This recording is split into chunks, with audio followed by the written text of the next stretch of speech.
লক্ষ্মীপুরের রামগতিতে এক ডিভোর্সি নারীর সঙ্গে পরকীয়া প্রেমের জেরে অনৈতিক কাজে লিপ্ত অবস্থায় জনতার হাতে ধরা পড়েছেন স্থানীয় এক নেতা। ৩ সন্তানের জনক ৪৫ বছর বয়সী গোলাম সারোয়ারকে উত্তেজিত জনতা আটক করার পর গণপ্রহার করে। তবে পুলিশ ঘটনাস্থলে পৌঁছানোর আগেই এক নাটকীয় ঘটনায় অভিযুক্ত ওই ব্যক্তি এবং তার নারী সঙ্গীকে ওই নেতার সহযোগীরা অজ্ঞাত স্থানে সরিয়ে নিয়ে যায় বলে অভিযোগ উঠেছে।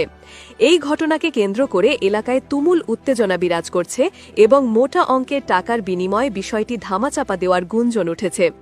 গত ১৪ সেপ্টেম্বর রোববার রাত আনুমানিক ৮টার দিকে উপজেলার চরগাজী ইউনিয়নের ৬ নম্বর ওয়ার্ডের চরলক্ষ্মী গ্রামে চাঞ্চল্যকর এ ঘটনাটি ঘটেছে। দীর্ঘদিনের পরকীয়া প্রেমের চূড়ান্ত পরিণতিতে এই কেলেঙ্কারির জন্ম হয় বলে জানান এলাকাবাসী। স্থানীয় একাধিক সূত্রের তথ্যানুসারে পরকীয়ায় জড়ানো অভিযুক্ত ৪৫ বছর বয়সী ওই ব্যক্তি বিএনপির রাজনীতির সাথে যুক্ত। তিনি চরলক্ষ্মী গ্রামের মোহাম্মদ নিজামুদ্দিনের ছেলে। একই এলাকার বাকের সর্দারের মেয়ে ২২ বছর বয়সী তামান্না বেগমের সাথে দীর্ঘদিন ধরে তার অবৈধ প্রেমের সম্পর্ক চলছিল বলে এলাকাবাসীর সূত্রে জানা যায়।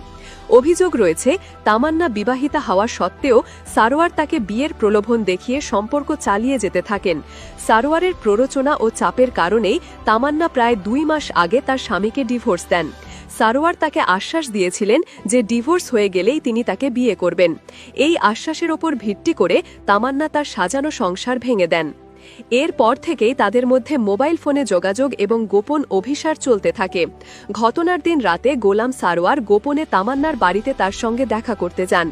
এক পর্যায়ে তারা তামান্নার চাচার ফাঁকা ঘরে অসামাজিক কার্যকলাপে লিপ্ত হন। বিষয়টি টের পেয়ে স্থানীয় বাসিন্দারা একত্রিত হয়ে তাদের দুজনকে আপত্তিকর অবস্থায় হাতে নাতে ধরে ফেলেন।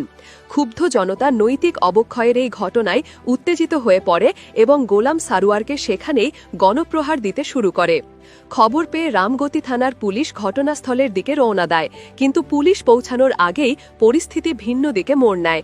স্থানীয়দের অভিযোগ, গোলাম সারোয়ারের লোকজন ও রাজনৈতিক সহযোগীরা ঘটনাস্থলে এসে তাকে ও তামান্নাকে জোরপূর্বক একটি অজ্ঞাত স্থানে সরিয়ে নিয়ে যায়। এদিকে অভিযোগ উঠেছে, এই চাঞ্চল্যকর ঘটনাকে ধামাচাপা দিতে একটি প্রভাবশালী মহল সক্রিয় হয়ে উঠেছে। চরগাজী ইউনিয়ন বিএনপির একটি অংশ প্রায় ৩ লাখ টাকার বিনিময়ে পুরো বিষয়টি রফাদফা করার চেষ্টা চালাচ্ছে। এই ঘটনাকে কেন্দ্র করে ইউনিয়ন বিএনপিতে দুটি গ্রুপের মধ্যে চাপা উত্তেজনা বিরাজ করছে। এক পক্ষ ঘটনাটি ধামাচাপা দিতে তৎপর, অন্য পক্ষ সারোয়ারের বিরুদ্ধে সাংগঠনিক ব্যবস্থা নেওয়ার পক্ষে। এ বিষয়ে রামগতি উপজেলা বিএনপির সভাপতি ডাক্তার জামাল উদ্দিন গণমাধ্যমকে জানান, তিনি এমন একটি লজ্জাজনক ঘটনার সংবাদ পেয়েছেন। তিনি বলেন, ঘটনার সত্যতা প্রমাণিত হলে অভিযুক্ত গোলাম সারোয়ারের বিরুদ্ধে অবশ্যই কঠোর সাংগঠনিক ব্যবস্থা গ্রহণ করা হবে।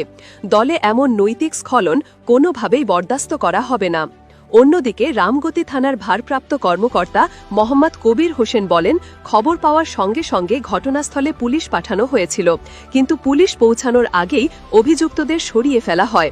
এই ঘটনাকে পুঁজি করে কেউ যদি কোনো ধরনের বিশৃঙ্খলা বা আইন নিজের হাতে তুলে নেওয়ার চেষ্টা করে, তবে তাদের বিরুদ্ধে কঠোর আইনানুগ ব্যবস্থা নেওয়া হবে।